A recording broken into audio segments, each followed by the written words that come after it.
नमस्कार। Ashwini Rana, founder voice of banking.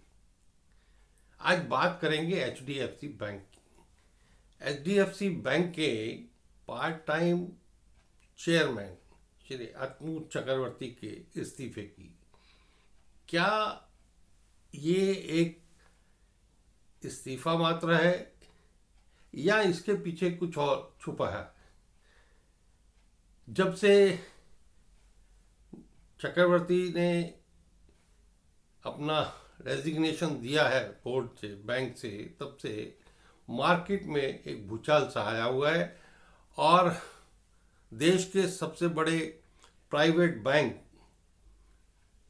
के ग्राहकों के मन में, इन्वेस्टर के मन में एक चिंता सता रही है कि ये इस्तीफा सिर्फ इस्तीफा है या बैंक कुछ और है जो छुपा रहा है। ये तो समय बताएगा, लेकिन चक्रवर्ती ने जो कारण बताया है कि उनका जो एथिक्स है, वो जो बोर्ड की वर्किंग थी, जो डिसीजंस थे, वो उसको उनका कॉन्शियस अलाउ नहीं करता था। अब कोई एक दिन में डॉक्टर चक्रवर्ती बैंक के बोर्ड में चेयरमैन नहीं बने। 2021 से वो एचडीएफसी के बोर्ड पर है और एक बहुत बड़ी भूमिका उनकी रही है एचडीएफसी बैंक और एचडीएफसी लिमिटेड के मर्जर में। दूसरा टर्म फिर उनको 2024 में दिया गया, जो उनका टर्म 2027 तक था। और उससे पहला ये जो उनका इस्तीफा है, ये कुछ ना कुछ तो कहता है। हालांकि उन्होंने बहुत ज़्यादा रिएक्ट नहीं किया। इमीडिएटली रिजर्व बैंक भी हरकत में आया। उन्होंने एक नए पार्ट टाइम चेयरमैन को 3 महीने के लिए उनका अपॉइंटमेंट एचडीएफसी बैंक के बोर्ड पर कर दिया है।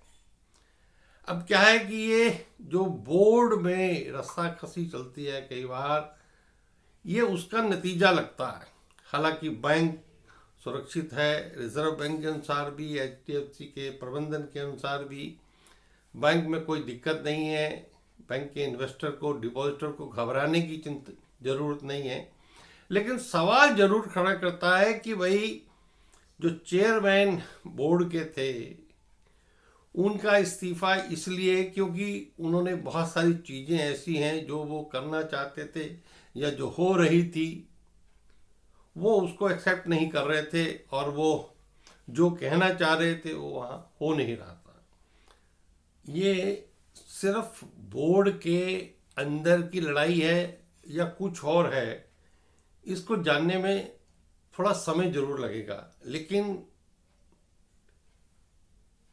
चक्रवर्ती जी का जो इस्तीफा है वो बहुत कुछ ना कहते हुए बहुत कुछ कहता है। तो अभी ये समय पर पता लगेगा कि भाई वाकई बैंक में कुछ ऐसा है जो कि बैंक प्रबंधन और रिजर्व बैंक छुपा रहा है। अगर ऐसा नहीं है तो जो कारणों से चक्रवर्ती रिजाइन करके गए हैं, उसके ऊपर रिजर्व बैंक को निश्चित रूप से एक